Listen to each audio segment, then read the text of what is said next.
Assalamualaikum warahmatullahi wabarakatuh. Perkenalkan, nama saya Alisabella Hasibuan SKEP NS MKEP. Saya bekerja sebagai dosen tetap di perguruan tinggi pada program studi pendidikan profesi nurse dengan nomor induk 01 04 08 86 01. Dengan jabatan fungsional saya adalah asisten ahli. Dengan masa kerja menjadi dosen tetap sejak tahun 2011 sampai saat ini. Izinkan saya menyampaikan unjuk kerja saya dalam mendukung Tridharma Perguruan Tinggi dalam bidang pengajaran untuk sertifikasi dosen SMART tahun 2023.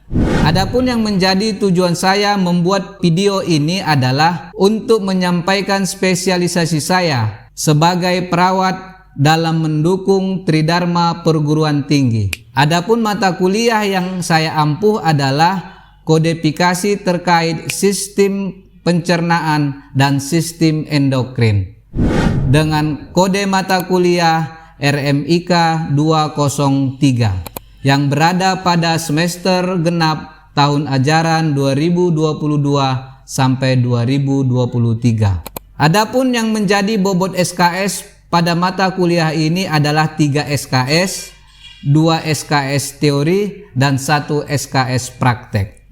Adapun penjelasan topik saya hari ini adalah dengan menggunakan metode pendekatan DIA, Delivery, Interaction, dan Assessment. Delivery yaitu bagaimana saya menjelaskan dan menyampaikan materi saya pada saat proses belajar mengajar berlangsung, yaitu dengan menggunakan PowerPoint.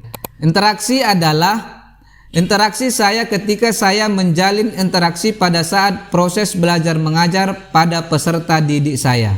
Sebelum melakukan proses belajar mengajar, mahasiswa terlebih dahulu mengerjakan pretest materi perkuliahan saat ini. Dan setelah selesai proses belajar mengajar, mahasiswa mengerjakan post-test dari proses belajar mengajar saat ini. Kemudian masuk kita ke assessment, yaitu bagaimana saya mengukur hasil proses belajar mengajar kepada mahasiswa saya, yaitu dengan melakukan ujian tengah semester dengan bobot 20%, kemudian ujian akhir semester dengan bobot 40%, kemudian tugas mandiri dengan bobot 10%, kemudian tugas kelompok dengan bobot 10%, dan praktikum 20%, sehingga total 100%. Mata kuliah kodifikasi sistem pencernaan dan sistem endokrin diampuh oleh tim dosen. Adapun yang menjadi tim dosen pengajar yaitu 1. Saya sendiri Alisabella Hasibuan SKEP NS MKEP, kemudian Dr. Yanda Ardanta MKes, kemudian Ibu Teresia Hutasoid MKM. Dalam pembelajaran ini ada 4 aspek pencapaian lulusan. Yang pertama ada aspek sikap, kemudian ada aspek pengetahuan, kemudian ada aspek keterampilan umum, dan ada aspek keterampilan khusus. Adapun yang menjadi capaian pembelajaran lulusan, yang pertama adalah mahasiswa mampu melaksanakan klasifikasi dan kodifikasi penyakit yang tercatat pada rekam medis pasien dengan berbasis pada pengetahuan tentang struktur dan fungsi utama serta gangguan fungsi dari berbagai penyakit pada sistem pencernaan dan sistem endokrin.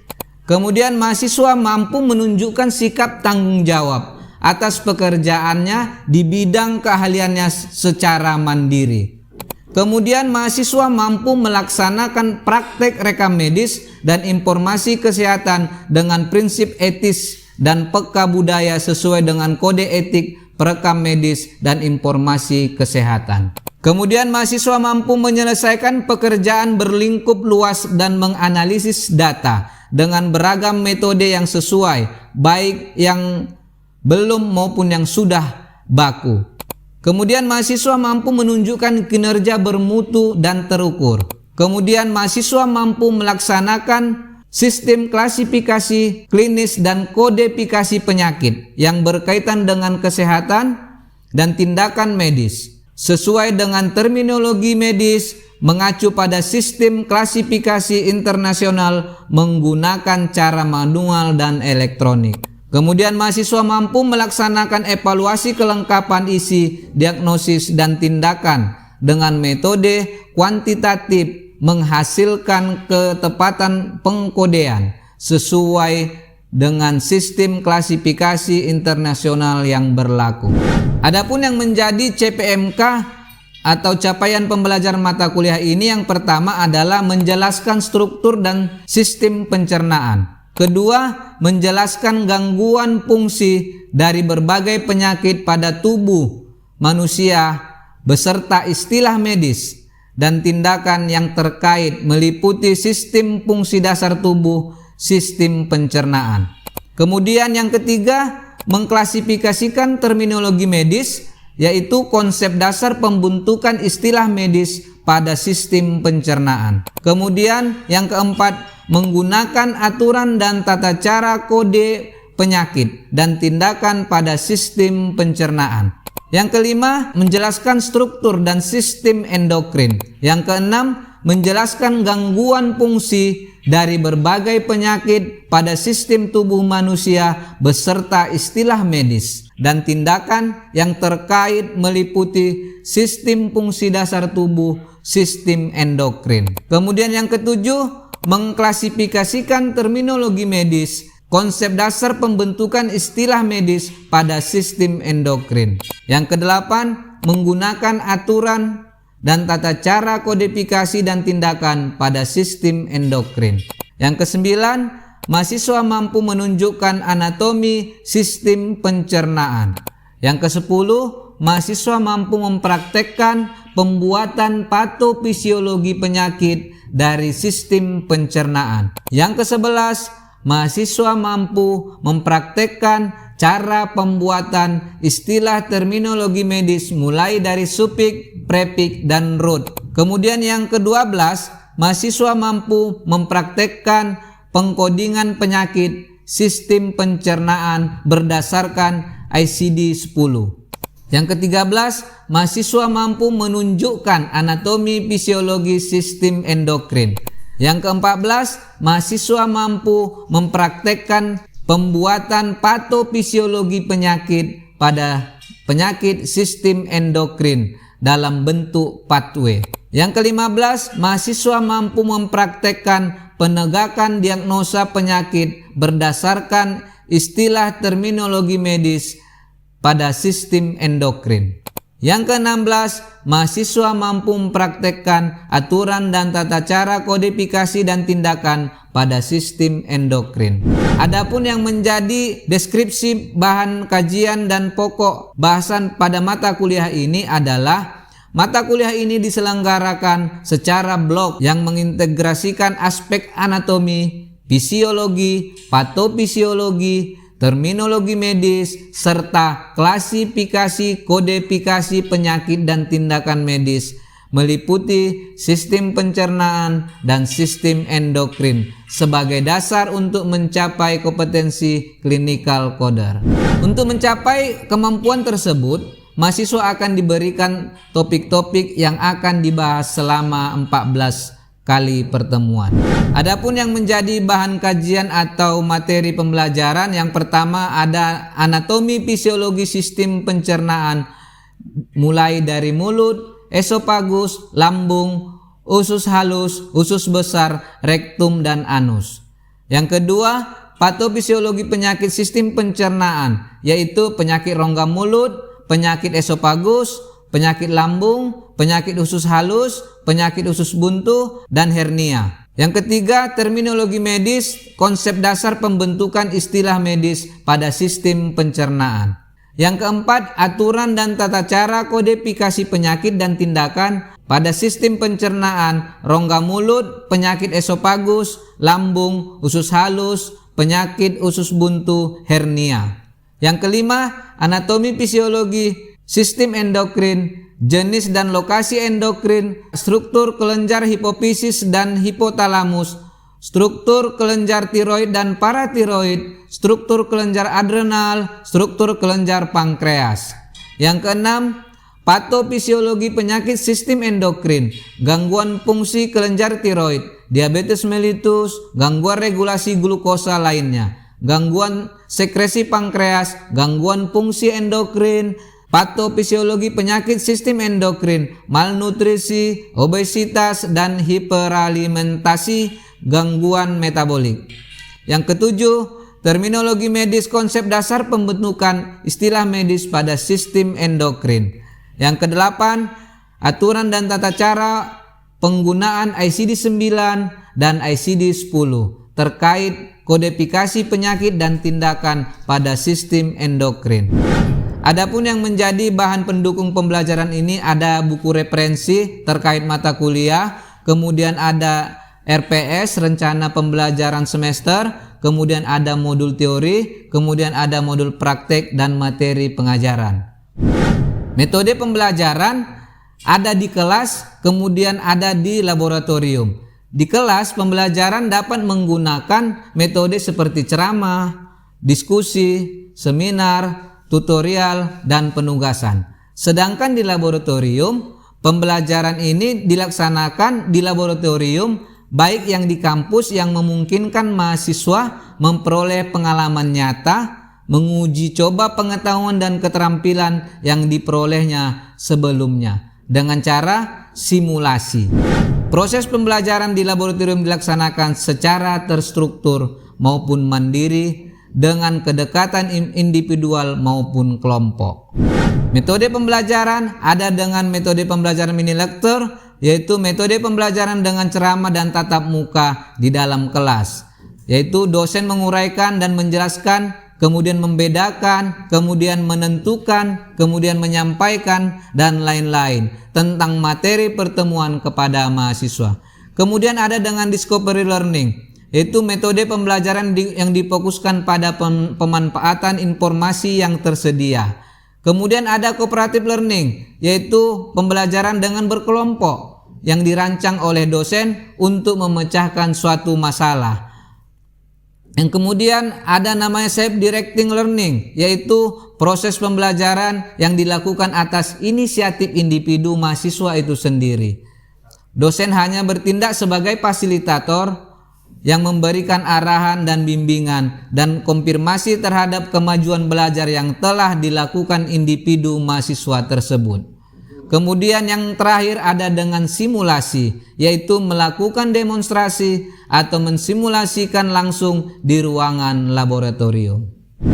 Sebagai penutup, itulah aspek pendekatan pembelajaran yang saya sampaikan dan yang saya terapkan pada mata kuliah yang saya ajarkan, terdiri dari DIA, Delivery, Interaksi, dan Assessment. Demikianlah pernyataan diri saya dalam unjuk kerja Tridharma Perguruan Tinggi PDD UKT PT bidang pengajaran saya pada mata kuliah kodifikasi terkait sistem pencernaan dan sistem endokrin. Selanjutnya, saya akan menampilkan proses pembelajaran saya yang saya lakukan di kelas secara luring.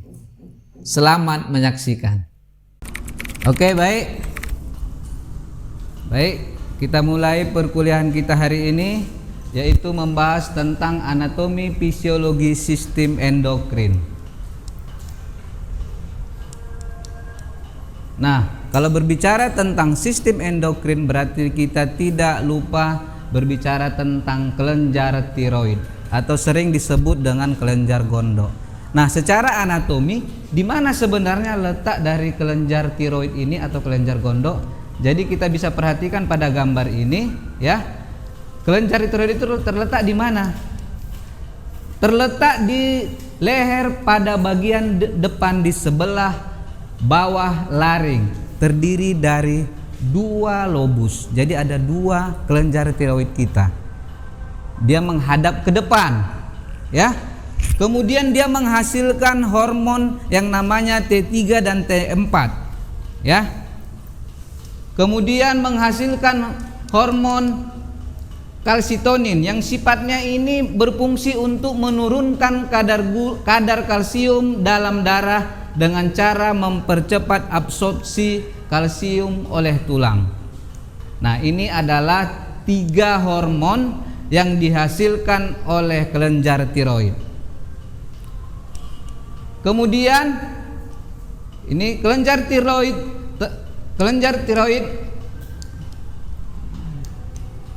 Nah, kalau terjadi kelebihan pada kelenjar tiroid, ada beberapa yang bisa disebabkannya. Ada GRAPS, artinya ini adalah antibodi di dalam badan menyebabkan tiroid membesar dan mengeluarkan lebih hormon.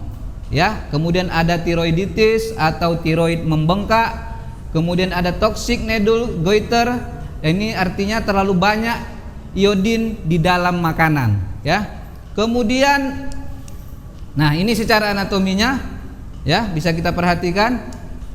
Nah, kemudian kalau kekurangan, ini juga ada penyakitnya. Ada kretinisme atau kerdil. Ini biasa terjadi pada masa kanak-kanak, ya. Ciri-ciri penderitanya tidak dapat mencapai pertumbuhan fisik dan mental yang normal.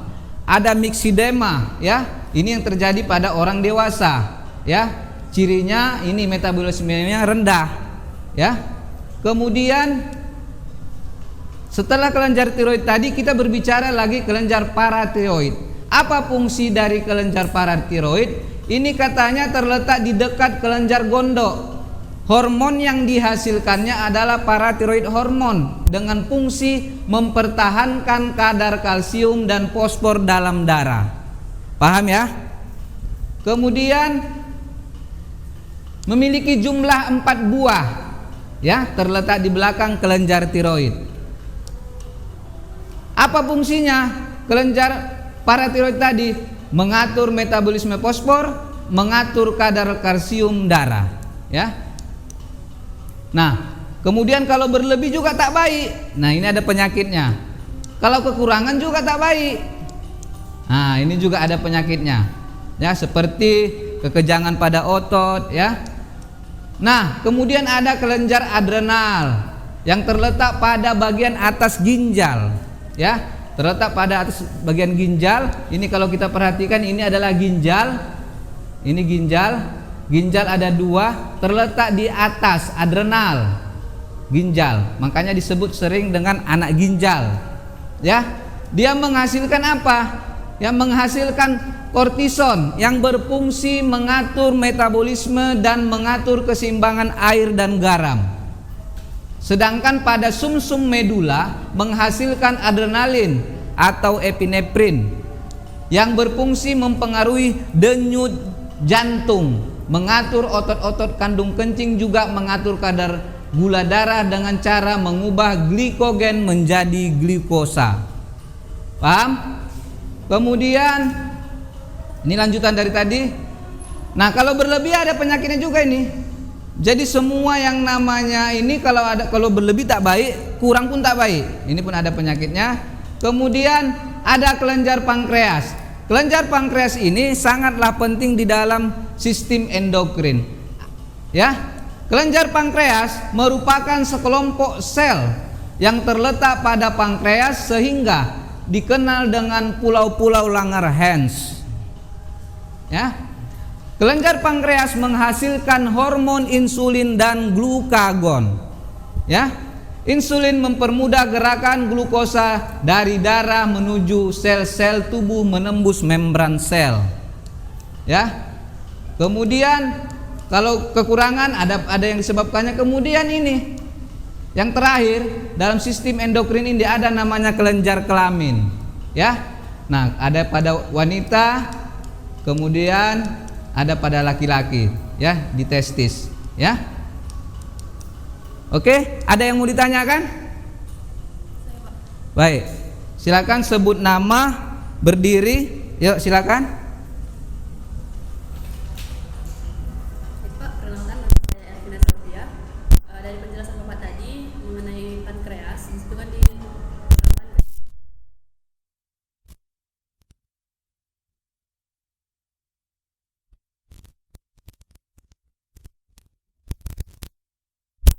Terima kasih. Oke, dari pertanyaan teman kita tadi, apakah ada teman-teman yang bisa menjawab? Ada? Baik. Tadi ya sudah jelas disampaikan di sini bahwasanya ya hormon insulin itu sifatnya ini dikatakannya di sini adalah mempercepat proses ya pembentukan glikogenesis dan pembentukan lemak atau lipogenesis. Artinya di sini kalau kita maknakan hormon insulin ini memiliki fungsi adalah untuk menetralkan kadar gula dalam darah. Paham? Oke, ada lagi? Oke, silakan. Perkenalkan Pak, nama saya Fakir Ekabian. Pertanyaan saya, bagaimana Pak jika tubuh kita itu kekurangan hormon insulin? Oke, baik. Pertanyaannya sangat bagus ya. Nah, ada yang bisa jawab? Baik. Nah, apa akibat kalau pada hormon insulin ini kurang? Apa akibatnya? Akibatnya itu kalau Anda pernah dengar ada namanya bisa penyakit diabetes mellitus atau sering disebut orang kencing manis gitu ya. Nah, kalau kekurangan dari hormon insulin tadi bisa menyebabkan penyakit yang namanya diabetes mellitus. Diabetes mellitus ini ada dua jenisnya, ya. Ada dia yang ketergantungan insulin, ya. Ada tidak. Nah, mungkin di materi saya sudah ada ya. Nah, lihat. Ada namanya diabetes mellitus dengan tipe 1. Ya, ini adalah penyakit yang model diabetes mellitusnya itu tergantung kepada insulin. Ya, penyakit ini sering didapat pada kanak-kanak atau dewasa muda. Pengobatannya dengan menggantikan insulin dengan jumlah yang diperlukan. Jadi kalau Anda pernah perhatikan ada diberikan suntikan. Nah, itu berarti dia tipe 1. Ya. Kemudian ada tipe 2 katanya. Pada penyakit insulin ini diproduksi dalam jumlah memadai tetapi terdapat gangguan dalam kualitas mekanisme kerjanya. Faktor risiko penyakit ini seperti riwayat keluarga dengan diabetes mellitus dan obesitas, ya. Jadi jelas sekali perbedaannya, ya. Kalau DM tipe 1 dengan DM tipe 2. Paham? Baik. Ada yang mau ditanya lagi? Baik, kalau tidak ada yang ditanya, oke. Silakan Anda kerjakan post test. Ya, silakan kerjakan post test supaya menjadi evaluasi apakah Anda memahami dari materi yang saya sampaikan saat ini. Silakan.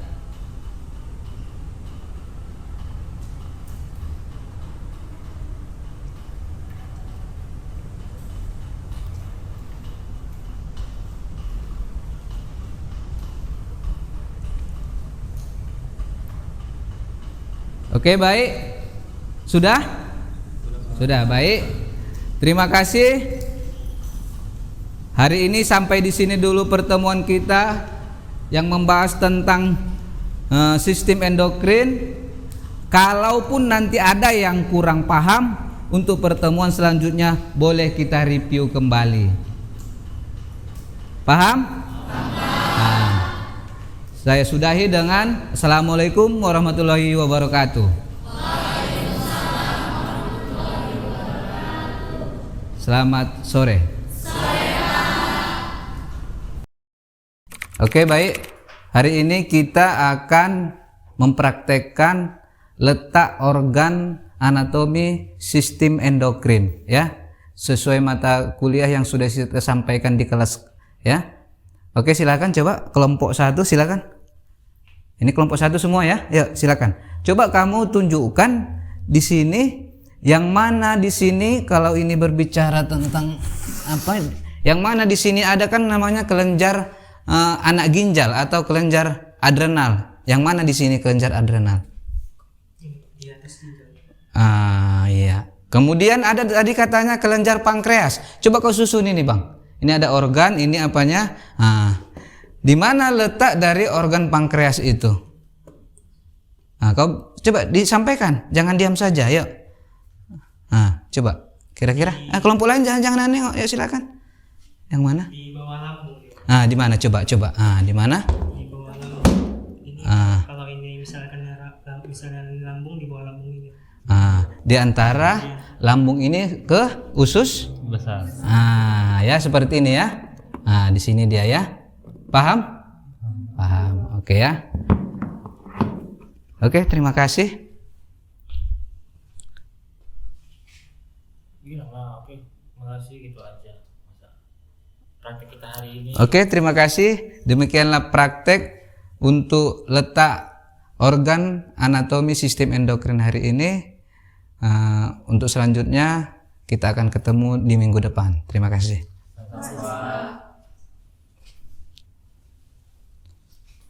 Demikianlah pernyataan diri dosen saya dalam unjuk kerja Tridharma Perguruan Tinggi. Bidang pengajaran saya pada mata kuliah kodifikasi terkait sistem pencernaan dan sistem endokrin.